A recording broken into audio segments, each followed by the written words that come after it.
Now to speak about conspiracy, and these are the conspiracies that I can see and identify, and I have real world experience in. I have a lot of pretty much world experience and life experience, right? So I speak a lot of that. I speak about that a lot. It's experiential stories that pertain to me that are from my life. And it might sound like I have a big head sometimes, but actually it just means I have a lot of experience. So one of the experiments or conspiracies that I have seen that I can speak to as an example of setups, right, of a setup, whether it's political or an experiment or conspiracy. I'm not really sure 100% what these things are, but I can speak on this. One of my assignments with a security company was for a fishing company that operates vessels in Seattle and out of Alaska also. And I believe that the fishing industry in Alaska is located in Seattle. Any case, for whatever. So it was disturbing last year, right? They had a bunch of their crew at a hotel. And a lot of these crew happened to be Hawaiians, and they were dressed really in the traditional Hawaiian clothes, really. And those clothes are really not meant to be in the cold conditions of Alaska and the Bering Strait and all of that Arctic Ocean up there. But they were, largely, and other minorities as well, and all kinds of people stuck in this hotel in SeaTac, Washington. And our job was to monitor smoke breaks. And we would collect these people and give them the opportunity to smoke a smoke break. It's almost as if we encourage them to smoke. Like, I really hope I wasn't being aggressive about it, just one knock, smoke break, and leave.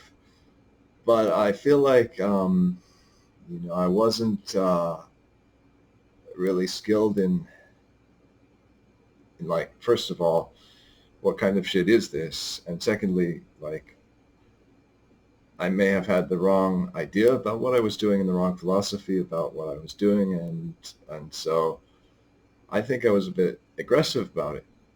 Smoke break. You don't want your smoke break? I really hope that wasn't the case, because that's a liability. At the time, I was exploring lightly with tobacco, but I wasn't using it. And so, no, I wasn't forcing a smoke break on anybody, believe me. But, I just feel like it was an awkward position. So that's just one part of it. Then you get into the aspect of the foreman of this crew controlling us, security, and controlling his crew. And he's like, nobody's to, leave this premises. Nobody's to talk to anybody outside of these premises. I don't know if it was like that. I think it almost was. Yeah. I mean, if somebody comes up to the sailors on this vessel, the fishermen on this vessel, there's females as well. So fishers.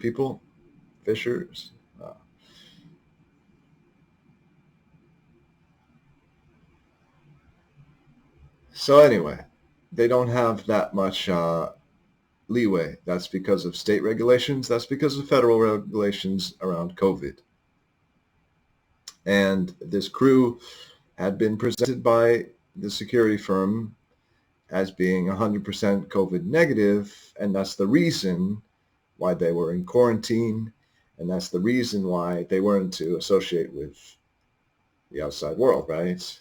And that makes sense. But people were not wearing masks yet. It was not the mandate at the time. They even said, don't wear masks, like leave those, at least the ones for the healthcare providers, and there weren't a lot of other masks. Companies were not making random, I would say, work or masks last year, like a year ago. I mean, uh, the Asian paper masks were popular, especially in Asia prior, and those were mostly what you could get. And not a lot of people would think to do that. So they weren't even on the market. But I have a feeling that they were produced ahead of time because there's such a supply of them. That doesn't mean they weren't produced in the past year since. I just have a hunch that they had a supply of this stuff. So I'm getting deep into this. Anyway, this controlled experiment, right? So they had a nurse that goes to each floor where they had quarantined individuals, and she would do checks, whether it was vitals and temperature checks. And from the standpoint of what we were going through last year, about a year ago, it makes some logical sense that they were doing this. But as an outside observer, where you're in a hotel and there's this nurse that's all shielded up and everything, and she's doing vitals and everything, that's kind of a little bit suspicious. All right. But they treated these people well. They selected a pretty good quality hotel. These people were free to send their clothes down for laundry and order room service. And in most cases, they had a roommate that they knew or that they were in a relationship with. In some cases, they had, random roommates.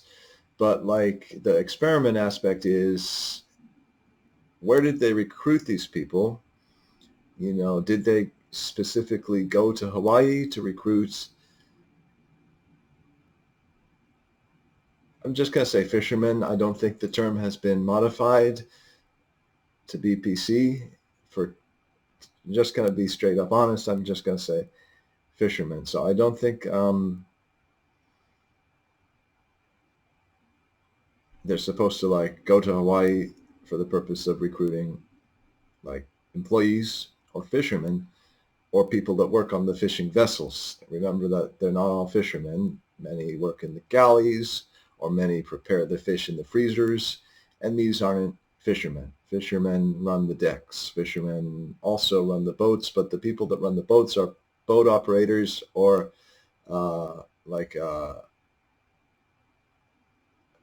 there's other whole merchant mariners. They're merchant mariners, right? So really, all these people are merchant mariners, but the people that operate the boats are. This gets really complicated, and I'm not into the ocean at all. And then there's another aspect of that. I'm not into the ocean, and this whole thing is all about ocean. So it looks weird to somebody like me.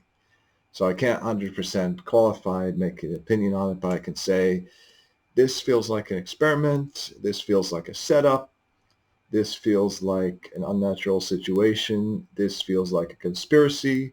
This is me leaving this assignment, asking for other work. Bye. See you. And of course, it probably looked bad on me just because,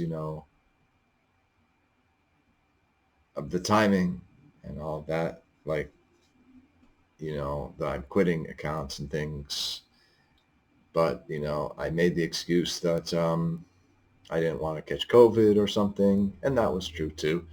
But really, ultimately, not interested in some sort of setup, not interested in some sort of experiment where people from the tropics are going to the Arctic, right? Are they being sent there to die? And also smoke breaks, almost, they're not mandated, but it's encouraged. And yet At the same time, the foreman is saying that this addictive substance will not be available to the crew, right? Once they smoke their supply, they're done. We're not letting them get more cigarettes. By law, they really can't. But you can't cold turkey an entire crew from an addiction. But you appear to have caused based on what I'm observing, right? Right? In prisons, they say, smoke them if you got them. And also in this situation, they have that. They say that phrase. That phrase passes around through the employees, through the people, and through the foremen, and through the supervisors of these companies, the military, and those phrases pervade these institutions. So everybody's a smoker, right? And, there are folk reasons to use tobacco, but when you speak of commercially produced cigarettes, there's a lot of additives. There are exceptions. American Spirit is supposed to be organic and things. Not to say it doesn't have additives. Not to say it's good. It's not supposed to have additives. Not to say it's good to smoke that. But, like, people smoke a pack a day, 20. How do you get into these habits? Well, I think it's from the prison industrial complex. And I think I've illustrated here just the sort of scenario that, makes people wonder about what the hell is going on. And this was happening during Trump, and this was happening during craziness. And this is the type of thing that the Republican right-wing people do. Like send people to see that are one, not qualified, and two, don't want to be there, and three, are from a entirely different place. Now, supposedly, the people from Hawaii and the tropics and Samoa that were there had come first to Seattle because, as I said, I don't think you can recruit for Arctic vessels like that would be an experiment. It would be openly, blatantly that. But on the other hand, it's part of the United States, and maybe no such regulation exists. I 100% don't know. What I do know is it felt uncomfortable, it felt unnatural, and whatever was going on, I didn't want to be the guy knocking on the doors offering cigarette breaks, and I didn't even want to be standing around in their little pen outside made of traffic cones observing to make sure that they don't leave or make contact with the outside world or do things they're not supposed to do. Right? And so there's a layer of control there that has nothing to do with COVID or regulating COVID, but appears to be a deprivation of rights and the attempt to really genocide people, remove their culture, destroy their lives, right? I'm not saying that Hawaiians and Samoans don't fish. It is part of their culture. But, like, I'm not saying they're not going to be culturally into commercial fishing, right? But like looking back at the traditional ways of Hawaii, I would suggest that this isn't a great fit. Like, but where do they, how are they going to people the fishing vessels, right? That's another whole thing, right? People in Washington, a lot of them have done it. Those that would be interested or would be willing to do it have done it. And so they're always looking for minorities from other, usually countries and sometimes other places in the world, to come into Washington or Alaska and fish. And they're really based in Washington, I guess, a lot of the time. Because if it was Alaska, really nobody would want to go there, I think. But there is a fishing industry also out of Alaska. I would say that it's probably mostly local to them. Nonetheless, like what I'm saying is just, going by feelings, going by observations. This wasn't what I wanted to be in. And because the security company I work for participates in that type of thing, I know that it's not just sitting at a desk. It's not just, what meets the eye all the time. Now, most cases, it's pretty logical. You understand what you're doing there and you know why and you do it. But not all the time. And like the other post, the next post I was placed at, testing for COVID by temperature, probably another setup. Felt like an invented job that a politician or somebody working for a politician invented, just like, oh, check this population of employees for temperature. I'm glad they had that set up in that program because I feel like that corporation, that company actually cared about their employees, testing the temperature. They aggressively, for me, it was annoying, but they aggressively, because the janitor was loud and annoying, but they periodically cleaned a lot, aggressively, all day, all the surfaces, all over the building, aggressively, multiple times a day. So I appreciate that about them. I feel like in that way, they might be trying to control diseases. But of course, there are experiments going on, and these are really, it's hard to say if these are experiments with the populace itself, meaning you guys, collectively, right?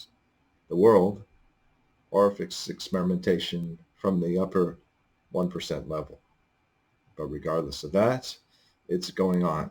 And like I've been subject to it as a security guard, like in that situation with this, loud, intrusive janitor, you know, always on the cell phone, always 100% a pain in the ass, just being honest.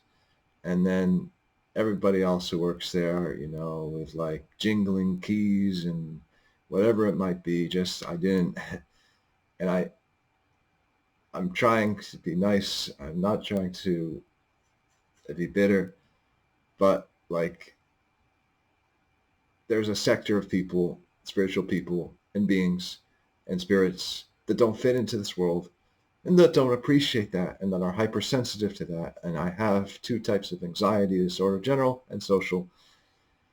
And so you can see my predicament with that. So eventually I was freed from that. And I was freed from that, I would say, by the grace of the eternal Tao, which does really probably has something to do with the dark side of these experiments as well as the redemption of these experiments, because they say, there's only one. And so it could be that it's all eternal. It's all according to the eternal Tao. And I always say this. But when we look at the darkness, it's like, does that really have to exist? Did we really have to do all those things? Like, did colonizers really need to, influence the indigenous peoples of Polynesia to have bad habits and to take on jobs that, well, they might pay, destroy your life, take your life away, push you on a timeline, regulate you, make you 100% always on a vessel, not able to go anywhere, and you're in a vessel and you're subject to the foreman and the foreman's and the captain's orders and rules and regulations, as well as those at sea. And, in a fishing vessel, the decks, like, for safety, can only be manned by people who know how to work on those decks. Real fishermen. But they've created industrial fishing, and now fishing, again, for a vegan, a whole nother subject, a whole nother can of worms that we could get into. Because I'm like, why are we pulling all these fish from the sea? Number one, it's unsustainable. Very often, these fishing companies overfish. There are quotas, there are laws. They disrespect them all the time. And again, by employing indigenous fishermen, they're probably allowed to catch a greater quota. Don't I'm not 100% on this. It's really a guess. But is it okay to take indigenous populations from one place and bring them to another place where the indigenous populations present because they know that land? So the Inuit peoples, I hope that's the current term, Inuit.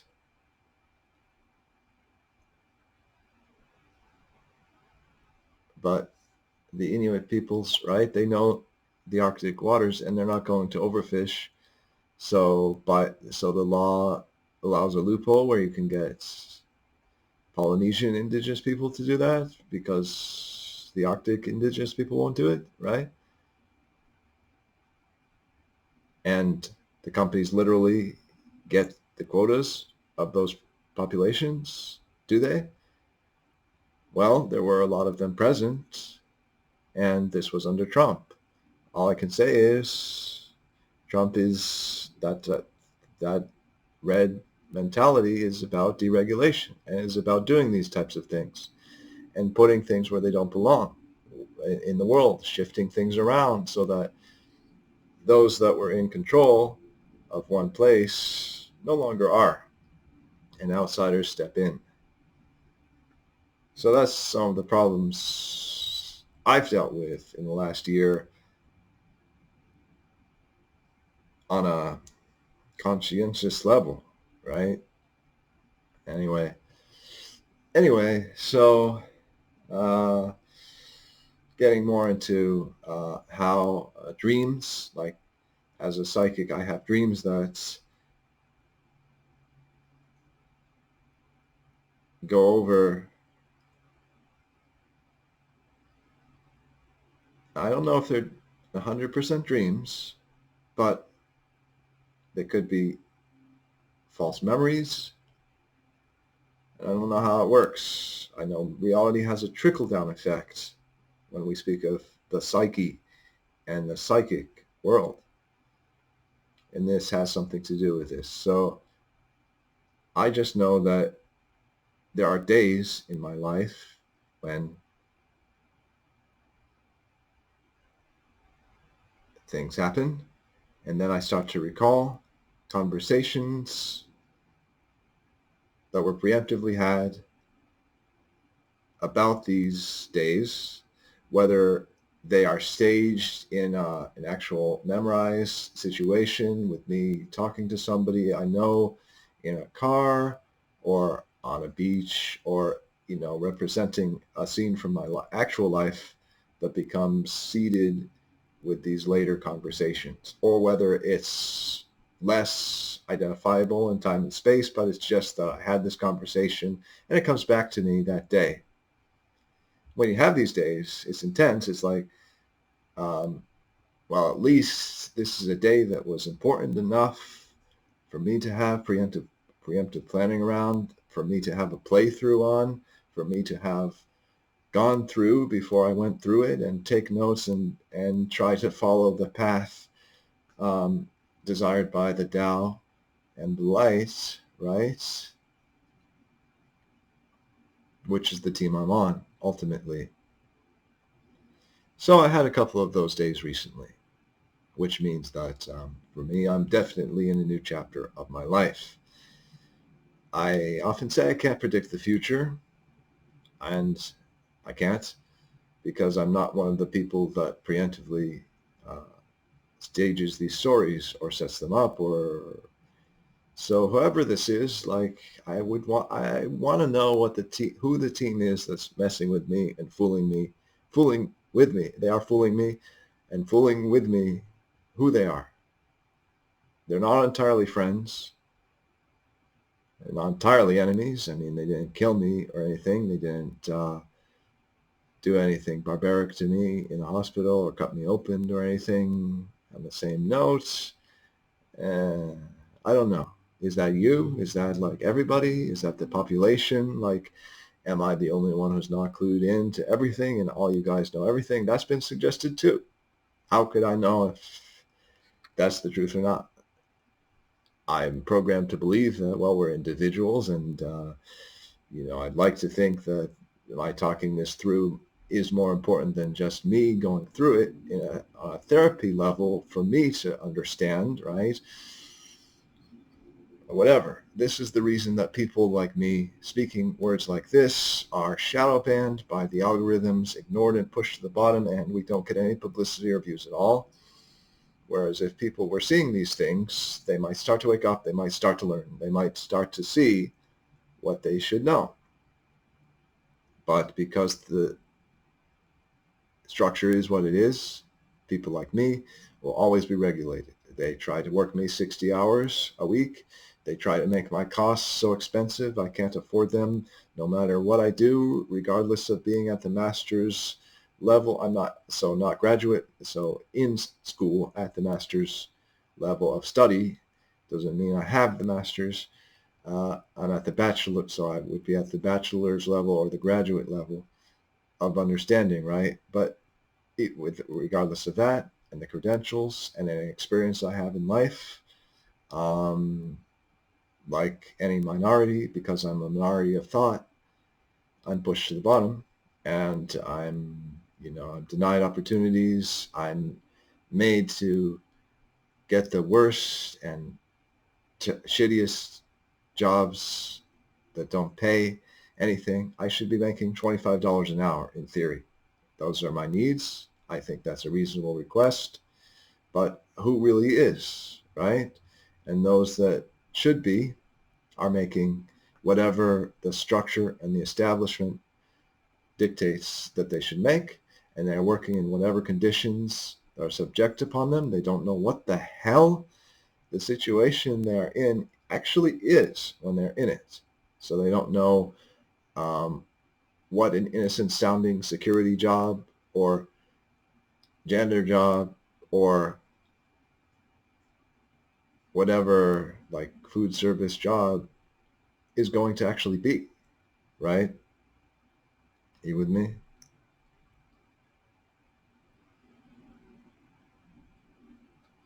So it's a conspiracy. It's the Matrix, and it's the sphere that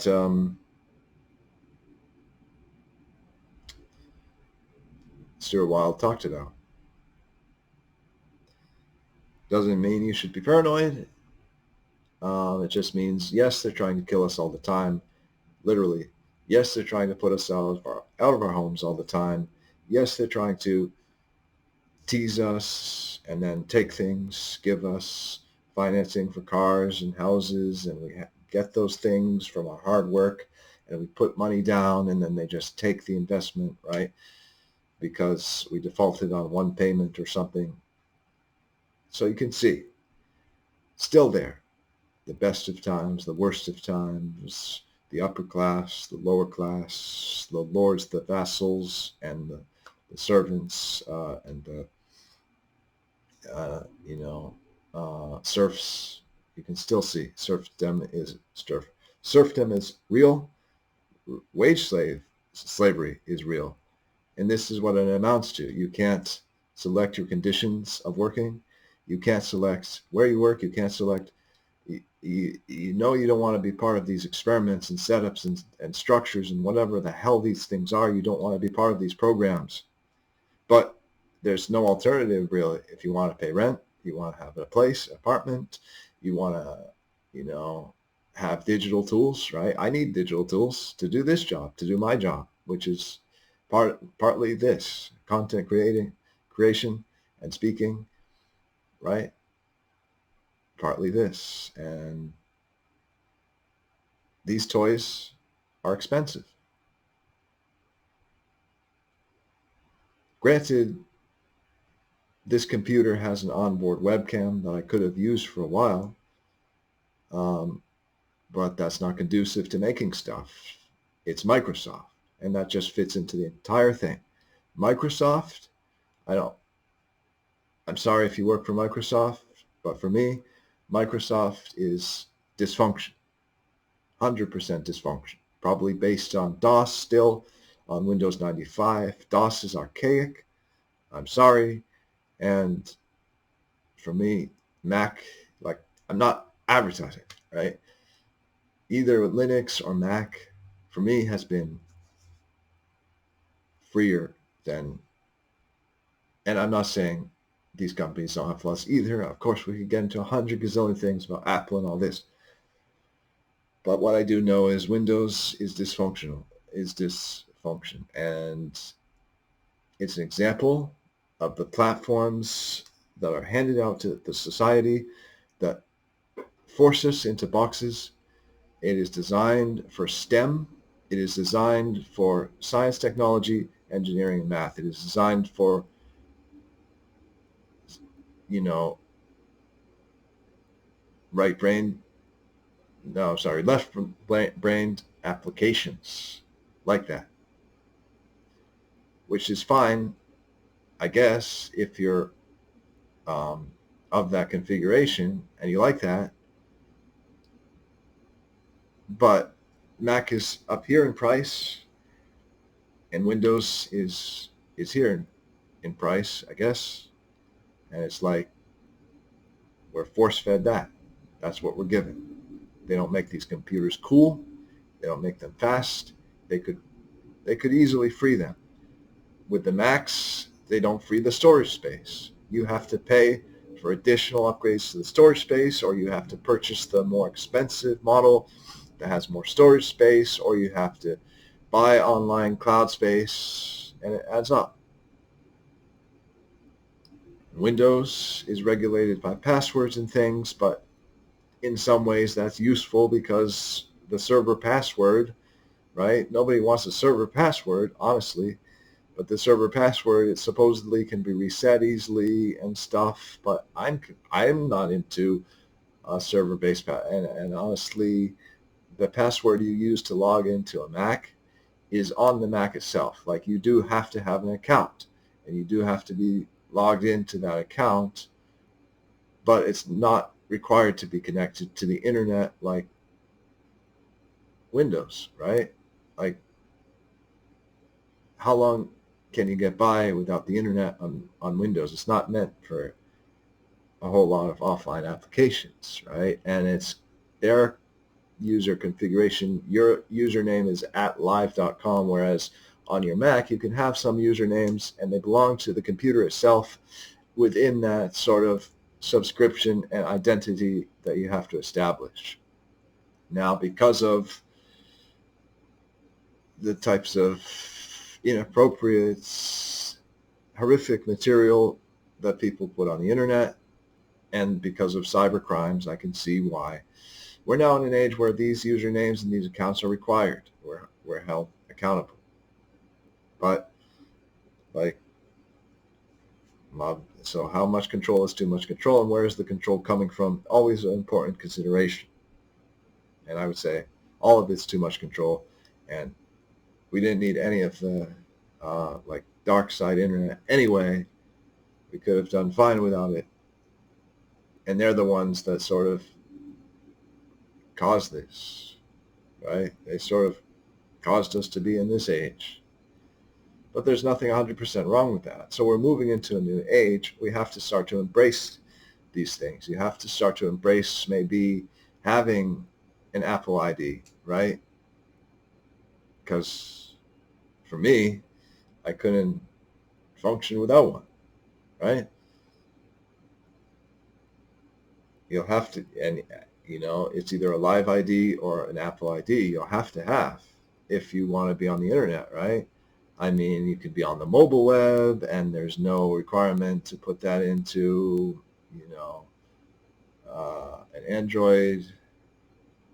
I think Android is, actually Android is connected to Google. So anyway, you're going to have usernames now. And you're going to have all different, and it's fine because these are platforms. Although there is an algorithm in place to prevent you from seeing this video on your feed so that you can appreciate what I'm saying, because what I'm saying is largely true, scientifically based on experience, and has wisdom to it, and holds up time and time again in empirical life experience, trying it out again and again. My words have been tested. I speak of what I know. Like, I can say that inflation, proper tire inflation makes a difference. Overinflation or underinflation, you don't want. The manufacturers of my tires with my car recommend 36 psi all around with all the tires. I remember a time when, by folk wisdom, you would inflate the front tires to less pressure and then the back tires and so on. But my vehicle, you're not supposed to do that. So I don't 100% know the most precise PSI rating that those tires should have for me to get the maximum fuel economy. And that's what I'm going for. But I do know that when I inflate the front tires to 36 PSI, fuel economy goes down. But I also know that when they're underinflated, it goes down. So somewhere in between, there's a number. Maybe it's 35.5, but there's a number. It might be different for the two sets of tires. These are the empirically tested kinds of facts I deal with. I noticed I was ready to puke earlier. I was coughing, like choking on my spittle and like coughing. I couldn't go out. Why? Well, I took an inventory of all of the conditions currently going on, and I recognized that this was a common factor that I had seen every time I put on a certain pair of shoes. And these shoes are old and they're worn. You're not supposed to have shoes for more than a couple years. So I have these hiking boots, and they're really rain-resistant boots. I'm a little bit wondering how I managed to put so much mileage on these boots when I didn't go on any trails or anything except for a short trail that's near here. And I really didn't use it a whole lot in the rain or weather or what. But I took it on the beach and things, and that's about it. But they've had it. So for whatever reason, they've had it. So I should recognize that. But putting on those boots or shoes every time recently has caused me the problem of vomiting. So I went to work and I was like that after lunch. I was wondering why for the past couple of days. It's for a variety of reasons. Number one, right now, from what I understand, talking to other people around here, it's a time in the year and in cosmology that the virus is upon us. And I've observed that the opposition is always trying to make it hard for us, that we always have to have extra pressure to work or what have you. Some people do get the unemployment stipends and stuff. So if that's you, I hope you can enjoy it. A lot of people don't enjoy it. They're like having a sense of duty and obligation and responsibility. And also, unemployment doesn't cover everything, always. It doesn't always cover everything. It's not always enough. And it requires you to constantly look for jobs and all this lunacy and check in with the system. Really, universal basic income is a basic right, but it's not offered to us because, again, the opposition is very strong right now. So it's a good time that we could lose our lives and get disease.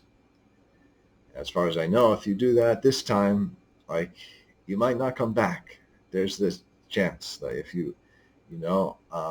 I know about karma and reincarnation, but I'm thinking I've heard, Armageddon times, and so this is taking a severe, I'm not trying to be all severe with you.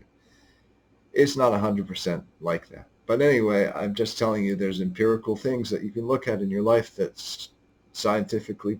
So if I make the assertion that dog shit is in mud and that the trail I walk is covered in mud or made of mud, or you know what I'm saying, all of that definitely. Does it have dog shit? Yes. Does dog shit contain coronavirus? Yes, 100%. Yes. We know it's in fecal matter. That applies to humans. Why wouldn't it apply to dogs? They would be carriers. They eat food provided by humans in human homes, and then they shit outside, and their owners will clean it up a little bit, right? Sometimes, usually, 9 out of 10 times, to be honest with you. But, but residue will be there, and it's in the mud, and the mud is on my shoes. So guess what happens when I put those shoes on? Corona, right? So I sanitize the shoes. They will have to be removed eventually. It won't last forever. I will eventually have to discard them, get new shoes. I can't always afford new shoes. So if I can't afford new shoes, that's the institution and the establishment, again, preventing me from outdoor recreation, which keeps me sane, preventing me from hiking, preventing me from going out in a rainstorm.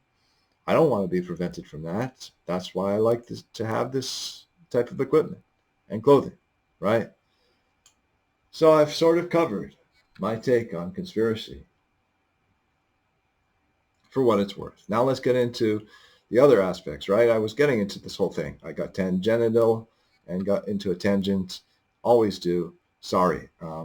We were speaking before getting involved in Windows and all of that about the pre-planned nature of life that could happen and the really interesting developments that happen with that. So it's like all of these days, right, are always complex. It's always like a lot of stress is on you. Your clock is ticking. You've been up a long time, sometimes multiple days. Or you've been overworking, as I have, days and days and days of work from complete rest, complete, I'm not making a paycheck, I don't know what I'm going to do, sweating inside the house, you know, pacing all over the place, pacing, getting neurotic and getting tired of your own company and getting boxed in, getting cabin fever, in addition to all of the, how am I going to pay my bills? How am I going to meet my electricity? How am I going to pay my rent? How am I going to eat?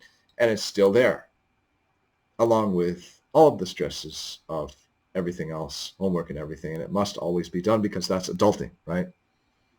That's adulting. My concept of adulting is back 40. This is when you get vacations. This is when you start to cash in your 401k. This is when you start to cash in your investments. This is when you start to prosper, right? Middle age or right before middle age in your 30s. People call that middle age now. Well, I guess you're an OG in your 30s now because life expectancy isn't all that great with this fucking thing going on. But anyway, yeah, lest I get carried away. Yes, you can know your day ahead of time, 100%. And it probably happens in that way. At least it starts in that way for me. And if you're starting as a psychic, of course, we all, I think many of us, at least me, are beyond that level. And we've come back down the ladder and we're climbing back up, or we're, working back up. We may potentially get a boost and a jump and a quantum leap from here and go back up to where we came from. Or we may have to slog through every level of the ladder. But either way, you can see how it sort of develops, how the mind, you don't know what you're getting into. It's folk wisdom. Because of the two sides that are warring right now and things, it's not taught in schools. They don't, and it's not well known among people anyway. It's not like you'll probably get psychic experiences about this time in your life and it'll be sort of like this and it will unfold in this way. Well, nobody else is, people are speaking of it in the psychic world, and that's what I'm doing as well. Cluing you in. And it's kind of like you build little information. And an additional thing that can happen, like I said, when these chapters unfold that you've discussed, this day is big enough for you to have known what's going to happen, and you discussed little minute minutes and seconds and details in that life, in that day, with someone, with multiple people, probably, or their voices, or that you physically saw them in an image, mostly their voices, right? And it comes back to you. In addition to that, you'll get thoughts. If you're in a crowded area, a crowded workspace, definitely, you will get hella thoughts to have to concentrate on. The important thing to remember is if you're insulted, if you're overcorrected, if you're reprimanded, by these, they're not voices exactly, because then they put you in the loony bin. They're not voices exactly. But these thoughts, invasive thoughts, not from me, from somewhere else, right? Could easily be from a coworker nearby, could easily be from the conscience of the universe itself coming to you through the ethers, and because we're time bound, and these are, so the mind, our minds are not time bound, and the mind is not time bound, like, it has a trickle down effect, and we find out about things, or rediscover them step by step by step by step. So we may completely forget about things. I'm telling you, don't forget about things. If you're into magic, and I mean boosting energy, creating sacred space, and doing the activities that would support that, mind magic, then don't forget about that. If it has worked for you to burn candles, or burn a certain incense, or drink a certain tea, you'll forget about that, yes, but keep it in your mind and return to it, and don't be slaughtered back into the slaughterhouse and lose all that progress to where you become a folk-oriented person to such an extent that you are enveloped by the group mind, or the group think, right? And so, yeah, keep that in mind. And yes, like I said, these days are stressful days, so you've got all kinds of thoughts, and they're invasive thoughts, and they might be thoughts that try to push you into things you're not interested in doing. For me, it's not just thoughts, but it's the work, right? So I've become a deck collector. I'm training. I've become an accounts receivables person. So I'm in the dark side now. Obviously, for me, someone who wants to pursue a career in therapy and hypnosis and spirituality, that's like an insult. That's like literally debtor's prison. As a debtor, you then go into the debtor's prison, and now to pay your rent, you're obligated to call other debtors and bug them and tell them blah, blah, blah, blah, blah, you owe this and that. And whatever it is. So I'm there, I think, for diagnostic purposes. I'm there for learning purposes. And I'm there for proximity. I find a lot of times I'm there places for proximity that I'm not paid for. I'm not particularly happy about this, but I call it providing Wi-Fi, and they plant me in one location. They make me sit at one workstation. I'm chained at that location. I'm sure many of you know this, because this is the way of the world. You're chained in that work location. It might be even a cubicle farm, or it might be a security desk, or whatever it is. You've been there, I'm sure, and people get Wi-Fi off of you. My weekend job that I've quit, and I've given 2 weeks notice for, I have a couple more weeks left on, is located, it's not Microsoft, it's within the Microsoft campus, and it's not far from Nintendo. So, like, I don't know what's going on. Maybe Microsoft is trying to be better. I don't know. And they're using me as Wi-Fi, someone who has other ideas about how to compute. And they're bringing me into sort of and like, of course, it's all Windows operating system in any workplace, but in that place, and it's like I'm always on, like this is the work operating system. This is the operating system you don't want anything to do with because you're forced to do it all your life. So we really need I think we need some new operating systems, but the Linuxes of the world, there must be one among them that is like Mac, or that is fast, that helps, that can be set up with a terabyte, can be set up with freedom, but that can be used skillfully and creatively and artistically. And yes, even this computer here, which like I remember XP had so I might have the theme I don't know.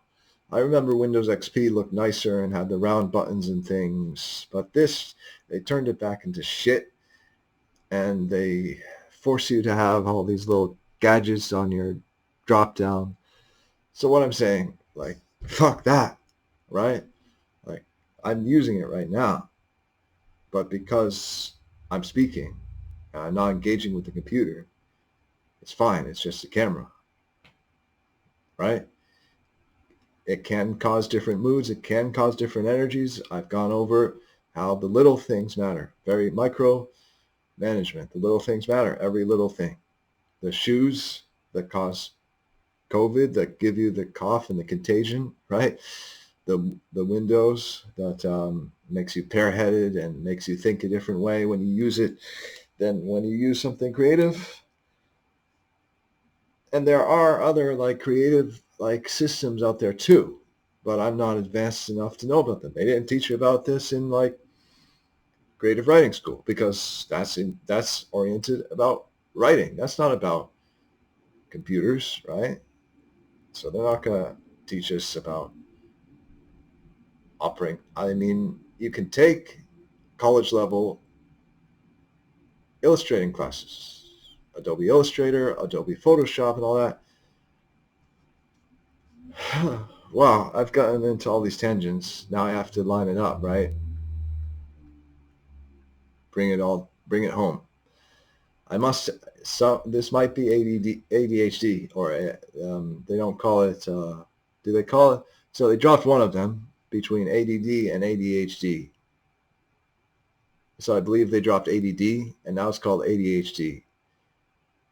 And I think that might be it. But I haven't read the DSM, and people that I've spoken with that have it gave me the impression that it's nothing like what I'm going. Like this might actually be the opposite. This is me being focused, right? In some ways, this was a focused discussion, maybe micro focused. But millennials think like this, tangentially, little mind maps, little neural nets, all these things, because the world is getting bigger and bigger and bigger. And we grew up with the internet. We grew up with Wikipedia. We grew up with all the adult stuff on the internet. We grew up with even weed and more booze than ever, and all of it. More freedom than ever. The world opening up. So yeah, it's exciting times. Whatever I'm part of, I experienced on these two new jobs very recently, these psychic kind of days. I had recollected that, oh yeah, I had discussed that. Oh yeah, I had discussed that. Oh yeah, they said I would have a call like this. Oh yeah, they said um, that this person at uh, at this workplace can't be trusted, and I have to um, stay away from them and like not meddle with them and not participate in their activities because they're trying to get me fired, or you know what I'm saying? Like it's been given to me, and this is the Tao. And some people might be like, fuck this controlling shit, and don't tell me to work this fucking dead end job and work 60 hours and all this. But for me, I'm game because I believe that this is how the modern Tao, the living Tao, manifests itself at this moment in time. It's an arrangement. It's probably a contract. And it's like, yes, you fuckers, whoever you are, the people, my handlers, the people I have to go through, like, that's a team I would fucking destroy given the chance, and they know it, and they're probably doing everything in their power to defuse me, to prevent me from being able to, like, destroy them when I'm ready to. Or maybe they know it's coming for them when they release me, and they're like, okay, we'll do every fucking little thing we can do to embarrass this guy, to make him red-faced, to cause him to sweat, to make him work 60-hour weeks and insanity and not sleep and go to the loony bin. I was going to mention the loony bin.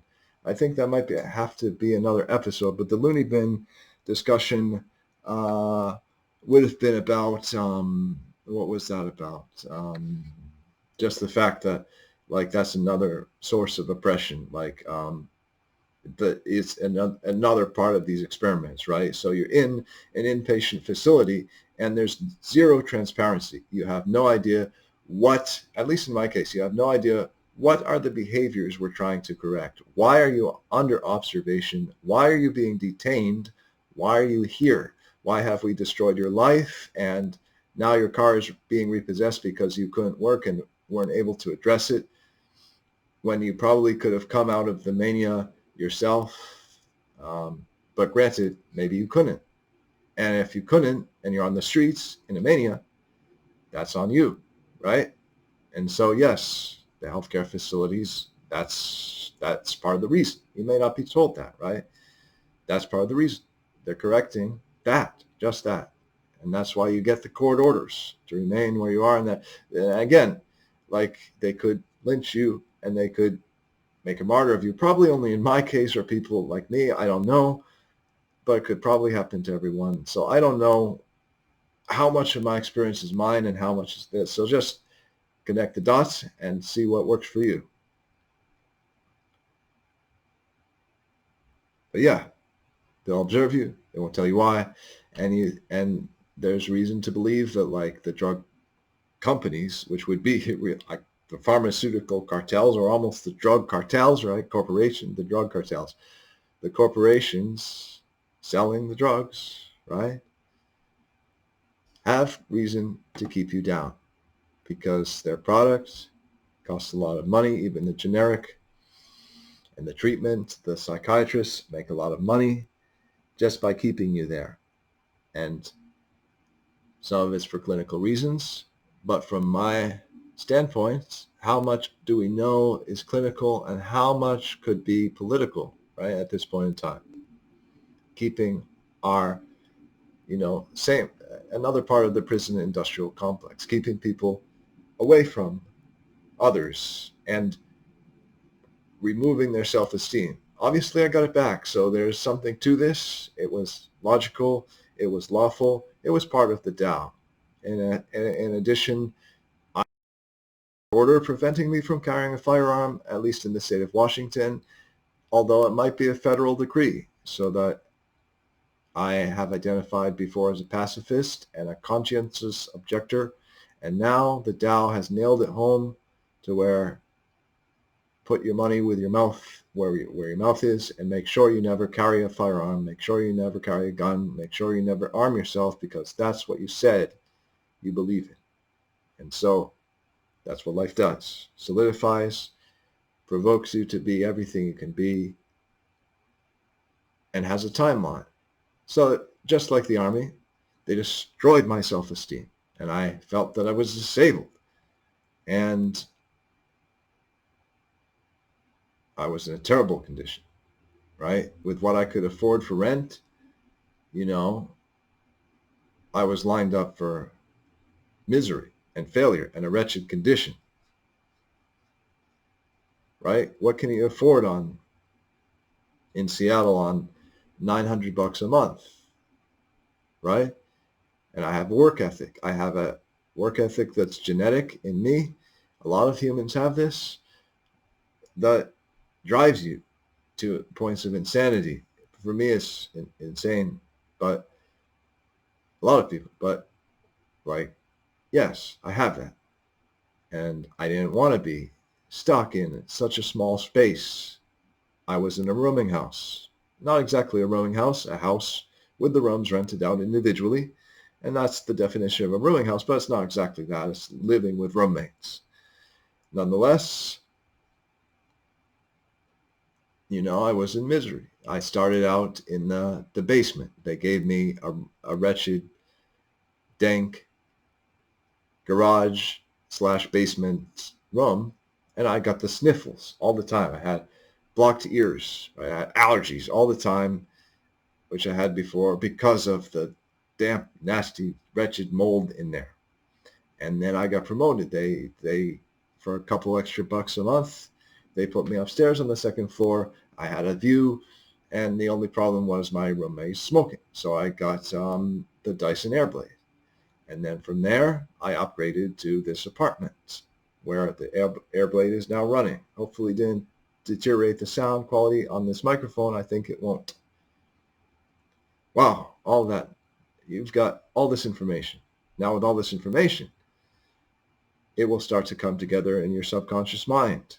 And all the seeds that anybody has planted or that I may have planted, and really, Who's to say that psychic messages weren't seeded with me as I spoke? You may have alternate dreams of me speaking. I can't be sure. I wasn't the one who put those in there if you did have that. At least not at this level. Maybe on a different level of the spiritual plane and of my spirit. But if it's negative, it's not from me. Do not associate with it. Basically, if I come out as negative to you, don't associate with me. That would mean that I was hacked. I was hacked by the opposition to be negative.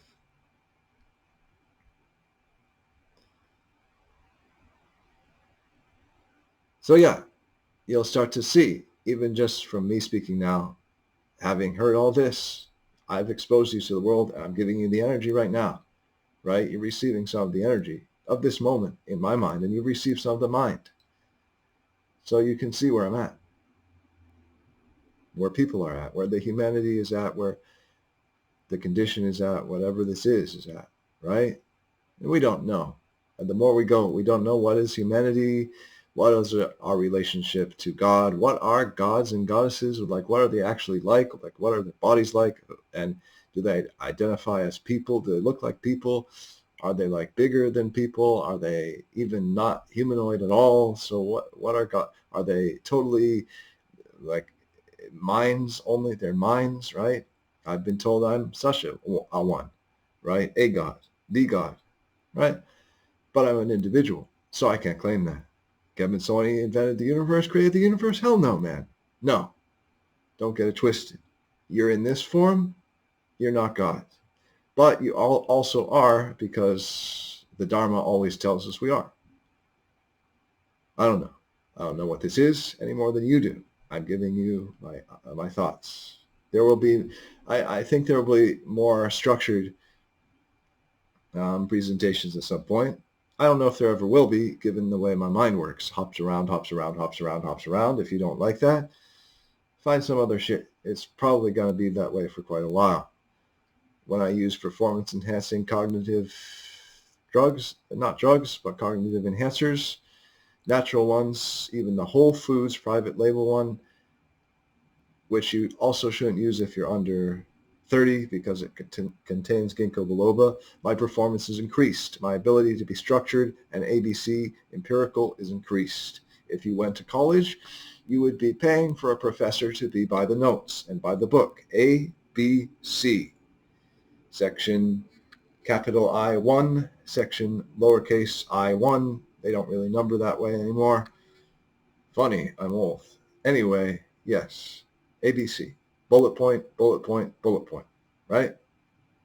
Line item, line item, line item. And there may be a day when some of my content is like that, but it would be limiting me if it were such a day. You're getting the raw material. You're not.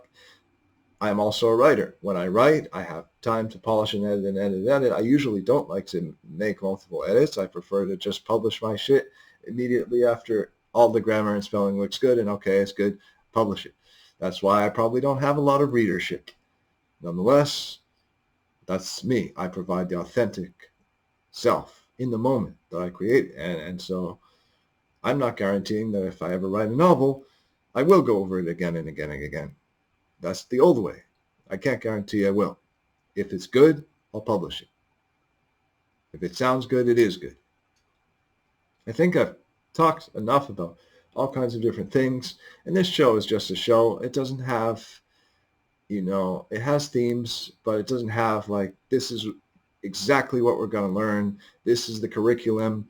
In the last case, I did the story a couple of times before I published it, and that made it better. And I will look at that to where maybe I should do that sometimes. But I don't mind sometimes it being like this. And I'm almost thinking I should call this Green Diesel. It's not powered by weed this time, guaranteed 100% straight, sober, no weed. But it's like this falls into the category of Green Diesel because of the extemporaneous nature of it, right? But that's Space Diesel also. And I don't know if I'm going to identify one or the other. Like, that was the idea. And maybe even one would be one and the next one would be the next. I don't really know if I want to be that predictable, but I was thinking of that. Like, episode 1, right, was Space Diesel. Definitely. Episode 2 and 3, definitely. No, these were Space Diesel. Episode 1 was definitely Green Diesel, powered by the weed.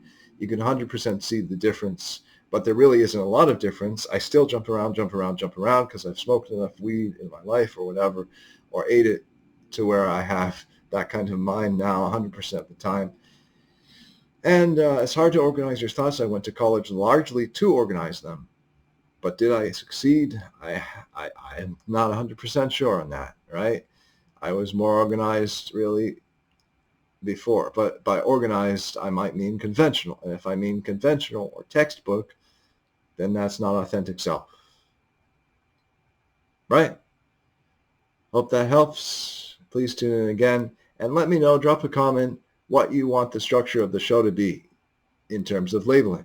Whether you want to see an episode of Space Diesel and an episode of Green Diesel. You know that Green Diesel is powered by weed and Space Diesel is not powered by weed.